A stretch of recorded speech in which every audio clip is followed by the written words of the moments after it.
क्रिस्त में मेरे बहुमूल्य भाइयों, बहनों एवं बच्चों, आप सबों को जय यीशु। दुनिया के मुक्तिदाता हमारे प्रभु यीशु क्रिस्त की कृपा, शांति, अनुग्रह, आशीष, अनुकंपा, सामर्थ्य, बरकत सदा सर्वदा आपके एवं आपके परिवार के साथ रहे। सर्वप्रथम हम ईश्वर को धन्यवाद दें। पिछले एक सप्ताह से और आपको और मुझको, हमारे समूचे परिवार को और हमारे देश को प्रभु ने संभाला है और हमें आशीष प्रदान की है। उसके लिए तहे दिल से हम धन्यवाद देते हैं। और इस नए सप्ताह में जो भी कार्य हम करने जा रहे हैं, हर एक काम में ईश्वर की उपस्थिति हमारे साथ रहने के लिए और मैं प्रार्थना करता हूँ।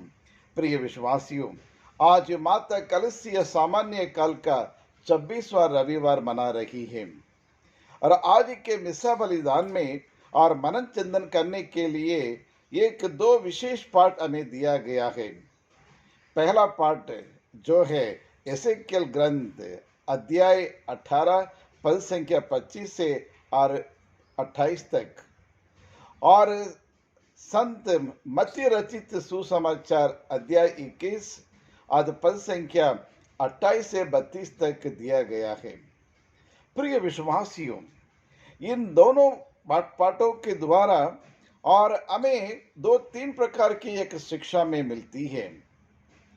और सर्वप्रथम और हमें से और हमारे अपने शब्द और कार्यों पर ईमानदार होना बहुत जरूरी है। पहला सीख यही है, हमें अपने और शब्दों एवं कार्यों पर ईमानदार होना बहुत जरूरी है। और दूसरी शिक्षा यह है कि और ईश्वर की मेरे लिए क्या इच्छा है, यानी पिता की मेरे लिए क्या इच्छा है और उसको कैसे निभाना है। और तीसरा, जो व्यक्ति अपने पापों के लिए प्रायश्चित करते हैं, जो व्यक्ति अपनी गलतियों को उसको स्वीकार करते हैं, मेल मिलाप करते हुए अपने पापों के लिए सच्चे मन से दिल से प्रायश्चित करते हुए ईश्वर के पास आते हैं और निर्णय लेते हैं, आज के बाद मैं किसी प्रकार के पाप नहीं करूंगा, और उनको क्षमा मिल जाती है। ये तीन और ये शिक्षा और आज के पाठों के द्वारा हमें प्राप्त होती है।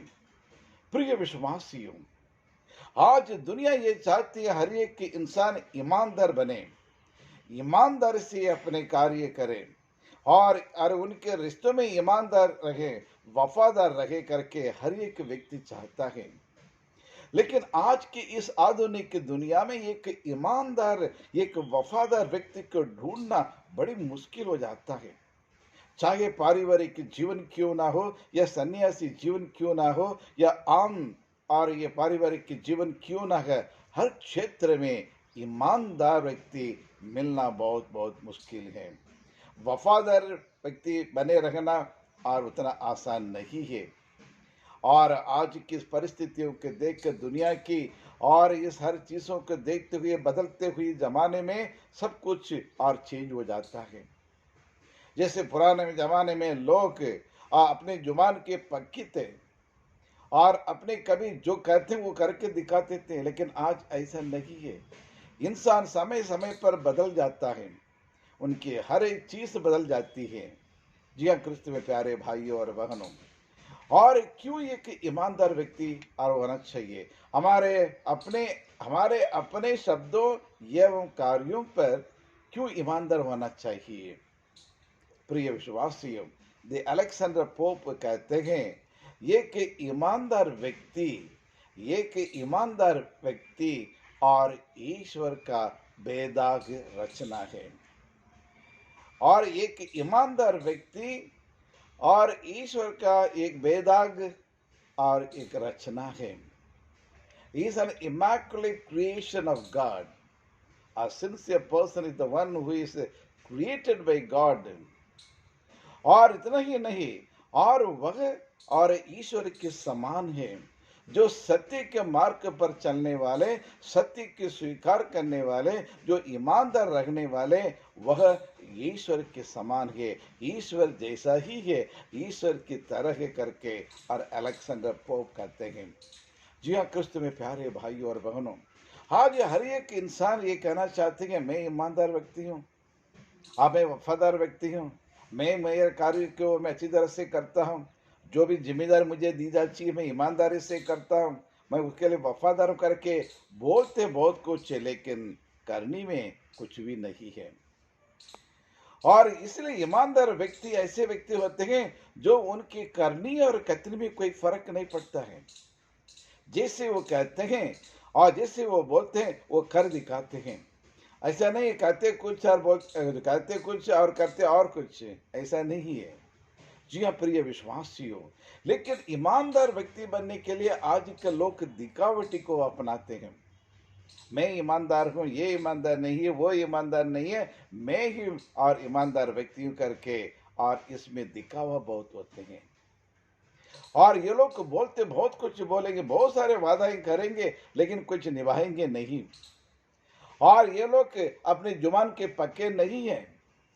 और ये एक एक क्रीचर है ना, एक क्या कहते हैं उसको, कैमिलियन, कैमिलियन जैसे गिरगिट, गिरगिट के समान और समय के अनुसार परिस्थिति के अनुसार ये लोग बदल जाते हैं और अपने बातों के पक्के नहीं है, और उनकी जुबान बदल जाती है और इसलिए उन पर विश्वास नहीं कर सकते।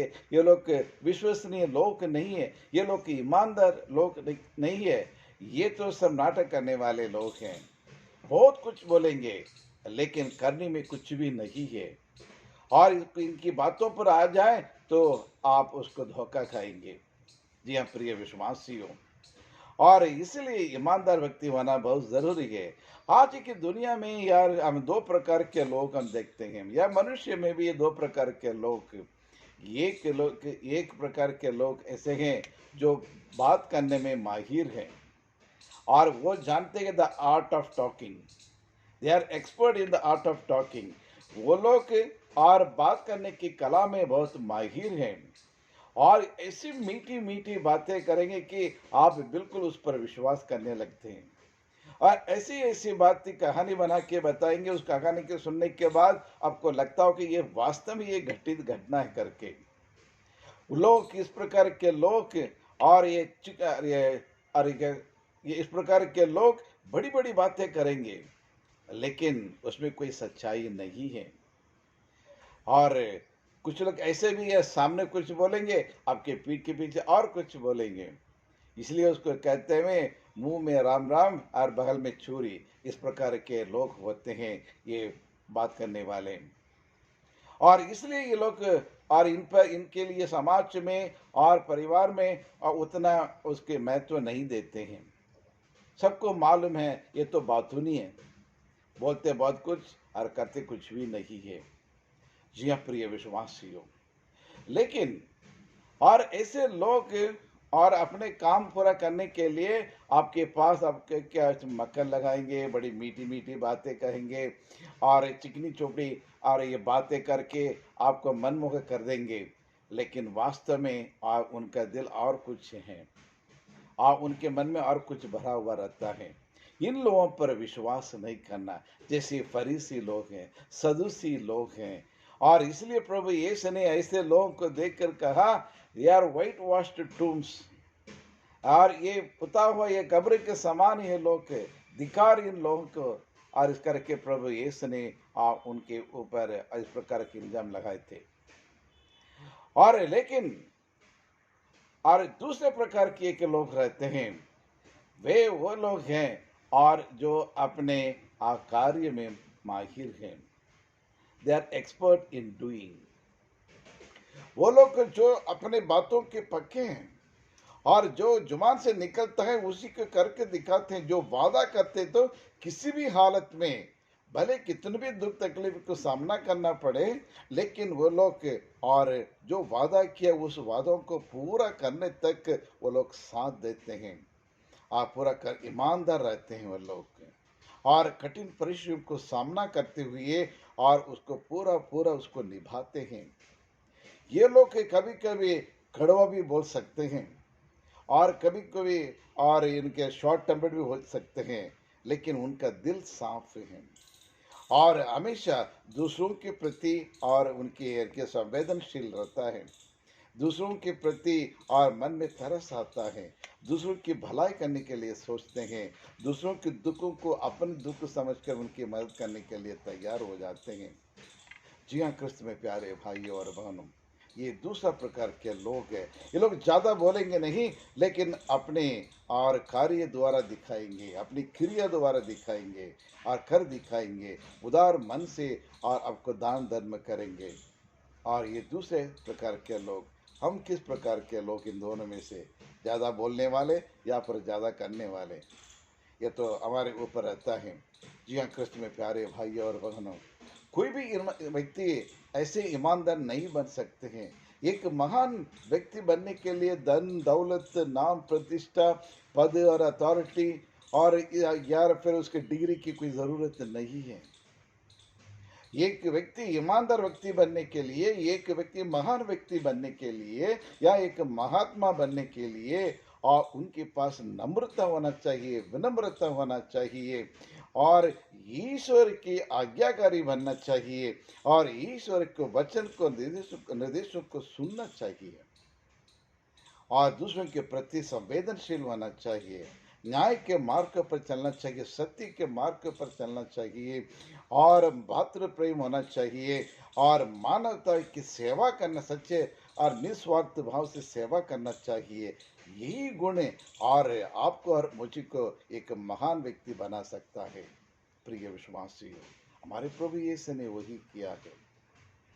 आज के पहले पाठ में हमने सुना और नबी एसेकियल के ग्रंथ अध्याय 18 और पद संख्या 25 से 28 तक ईश्वर ने आदि में इजरायली लोगों से बातचीत की और इजरायली लोगों की एक अलग विशेष दर्जा दिया और चुने हुए लोग थे और ईश्वर ने उनके लिए क्या क्या नहीं किया, अनेक प्रकार की मदद की, उनकी हर ज़रूरतों को ने पूरा किया, आवश्यकताओं को पूरा किया और के खाना पीना और रहने का हर चीज़ में प्रभु ने उनकी मदद की और लेकिन वो लोग उन्हें प्रभु से और दूर होने लगे, प्रभु के विरुद्ध और भुनभुनाने लगे और इसलिए और निर्गमन ग्रंथ अध्याय और 24 में और ये कहते हैं और ये ईश्वर ये कहते हैं और ईश्वर ये उनको उनसे ये कहते हैं,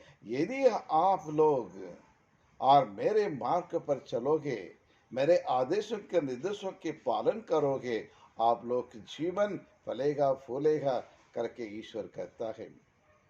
और आज के पहले पाठ में भी हमने यही इसे ग्रंथ में यही सुना, यदि तुम्हारे मेरा मार्ग सही मार्ग है और मेरा मार्ग राग सही मार्ग है, लेकिन जिस मार्ग पर आप लोग चलते हैं वो सही मार्ग नहीं है, आप लोग बुराई के मार्ग पर चलते हैं और यदि तुम लोग और मेरे मार्ग पर चलोगे यानी मेरे राहों पर चलोगे और आप लोग जीवित रहेंगे करके और ईश्वर कहते हैं, आप लोग जीवित रहेंगे, आप लोग की और उद्धार करूंगा, आप लोगों की मदद करूंगा, आपके जीवन एक और उज्जवल जीवन बनेगा करके और ईश्वर उनको यह संदेश देते हैं। जी हाँ, क्रिस्त में प्यारे भाई और बहनों, आज के सुसमाचार हमें दो व्यक्ति को हम देखते हैं। बड़ा बेटा और पहले बोल देता कि मैं और ये कहते मैं नहीं जाऊंगा, लेकिन बाद में चले जाता है। लेकिन दूसरा बेटा कहते हैं मैं जाऊंगा करके बोलता है, लेकिन बाद में नहीं गया। आप और मैं कौन सा कैटेगरी के? प्रिय विश्वासियों, पहला जो बेटा है जो और वो और किसका प्रतिनिधित्व करता है और वह एक पापी का और प्रतिनिधित्व करता है। ही रिप्रेजेंट्स अ सिनर। यानी पहले तो उन्हें स्वीकार नहीं किया, ईश्वर की आज्ञाओं को आदेशों को नहीं माना, लेकिन बाद में और अपने पापों के लिए अपनी गलतियों के लिए महसूस किया, अपनी गलतियों के लिए प्रायश्चित किया, मेरी मगदलन को देखिए, व्यभिचार में पकड़ी गई वो स्त्री को देखिए। अनेक उदाहरण हैं। ये लोग अपने पापों के लिए प्रयाचित किए, अपनी गलतियों की स्वीकार किए हैं और अपने पापों के लिए, गलतियों के लिए सच्चे मन से, दिल से प्रयाचित करते हुए और ईश्वर के पास आए हैं। पहले तो ईश्वर की शिक्षा को इनकार कर दिए थे, ईश्वर की आज्ञाओं को नहीं माने थे, ईश्वर की आज्ञाओं का उल्लंघन किए थे, लेकिन बाद में पश्चाताप आया और वापस लौट के आए, बिल्कुल वो बड़े बेटे के समान। और स्वर्ग राज्य ऐसे लोगों के लिए करके प्रभु कहते हैं। जी हाँ, कृष्ण में प्यारे भाई और बहनों, वो दूसरा बेटा, वो कौन, किसका प्रतिनिधित्व करता है? वह फरीसी सदूसी लोग के और धर्म गुरु लोगों की और प्रतिनिधित्व करता है। He represent the Pharisee and Sadducee and the religious leaders of that time. और वो लोग कभी भी और ईश्वर को स्वीकार करने के लिए तैयार नहीं, ईश्वर के आज्ञाओं का पालन करने के लिए तैयार नहीं, ईश्वर के वचन को सुनने के लिए तैयार नहीं, लेकिन वो अपनी मनमानी करते गए और इसलिए वो लोग और इस स्वर्ग राज्य से वंचित किए गए हैं। प्रिय विश्वासियों, इसी के साथ एक और बात जोड़ना चाहता हूँ। एक बड़ा बेटा था, एक छोटा बेटा था, एक तीसरा बेटा भी है। आपको समझ में आया तीसरा बेटा कौन है? तीसरा बेटा हमारे प्रभु यीशु क्रिस्त है। हमारे प्रभु यीशु क्रिस्त पिता परमेश्वर की उनकी योजना को स्वीकार किया और पिता परमेश्वर की वाणी को उन्हें स्वीकार किया, उसके आज्ञाकारी बने थे। आज्ञाकारी बनकर इस संसार, आज्ञाकारी बनकर उसको स्वीकार भी किया और जाके अपना कर्तव्य को, कार्य को भी पूरा उन्हें किया है, दोनों किया है। ये तीसरा बेटा। और इसलिए और फिलिपियन के नाम संत पौलुस का पत्र अध्याय 2 और पद संख्या 8 ये कहता है, अरे ईश्वर मनुष्य धारण करने के बाद मरण तक, हाँ क्रूस पर मरण तक, और ईश्वर के आज्ञाकारी बने और अपने को और भी दीन बना लिया। प्रिय विश्वासियों, आज ईश्वर हमें यही शिक्षा दे, हमें ये तीसरा बेटा के समान हमारा जीवन होना चाहिए। जैसे और ये पहला बेटा अपने पापों के लिए प्रयाचित करते हुए ईश्वर के पास लौट आए, वैसे हमें भी ईश्वर के पास लौट आना बहुत जरूरी है। क्योंकि हर एक इंसान गलती करता है, पाप करता है, लेकिन उसके के लिए प्रयाचित करना, पश्चाताप करना और ईश्वर के पास लौटना बहुत जरूरी है। तभी हम स्वर्ग राज्य के में, स्वर्ग राज्य में हम सम्मिलित हो सकते हैं। ईश्वर के अनुग्रह और खुशी और आनंद, अनेक प्रकार के वरदानों को हम प्राप्त कर सकते हैं। तो आइए इसके लिए प्रार्थना करें। हे सर्वशक्तिमान शाश्वत परमेश्वर, हम आपको धन्यवाद देते हैं। रोज अनेक प्रकार की गलतियां हम करते हैं, कितने पाप करते हैं प्रभु, लेकिन कभी कभी हमारे अहंकार के कारण, घमंड के कारण हम सिर झुका नहीं पाते हैं आपके सामने, अपनी गलतियों की स्वीकार करने में, और हम उसके लिए तैयार नहीं रहते हैं प्रभु। लेकिन हमें आपसे सीखना है प्रभु। आप एक ईश्वर के पुत्र होते हुए भी, दुनिया के मुक्तिदाता होते हुए भी, आप मरण तक, आप क्रूस मरण तक, आप मरण तक आप ईश्वर की आज्ञाकारी बने। वैसे हमें भी ईश्वर के वचन को रोज सुनने और उसका पालन करने की शक्ति, बल हमें प्रदान करे प्रभु। हमारे परिवार में और हमारे आसपास में और समाज में जितनी भी जो बुराइयां हैं प्रभु, सारी बुराइयों को दूर करने की हिम्मत, साहस हमें दिला दे प्रभु। परिवार में और हमारे रिश्तेदारों में जितने भी लोग जो अनेक प्रकार की बीमारियों से पीड़ित हैं, उन सबों पर अपनी चंगाई के हाथ रख उन्हें चंगाई उन्हें प्रदान करे। Thank you Jesus, we praise you Jesus, we adore you and we worship you Lord. पिछले एक सप्ताह से आपने हमें और अपने आंखों की पुतली की तरह आप हमें संभाला है प्रभु, उसके लिए हम धन्यवाद देते हैं प्रभु। आज कितने युवा युवतियां के नौकरी के लिए, जीवन साथी के लिए तलाश कर रहे हैं प्रभु, आपकी इच्छा के अनुसार उन्हें अच्छी नौकरी मिले, अच्छे जीवन साथी उन्हें मिले प्रभु, ताकि आपकी आराधना कर सके, आपकी स्तुतिगान कर सके प्रभु, आपकी महिमा गा सकते हैं प्रभु। जो कुछ संसार में हम करते हैं अपने लिए नहीं, अपने नाम के लिए नहीं, लेकिन मेरे प्रभु यीशु की ईश्वर की महिमा के लिए कर सके प्रभु। यही प्रार्थना करते हमारे प्रभु यीशु क्रिस्त के द्वारा। आमीन।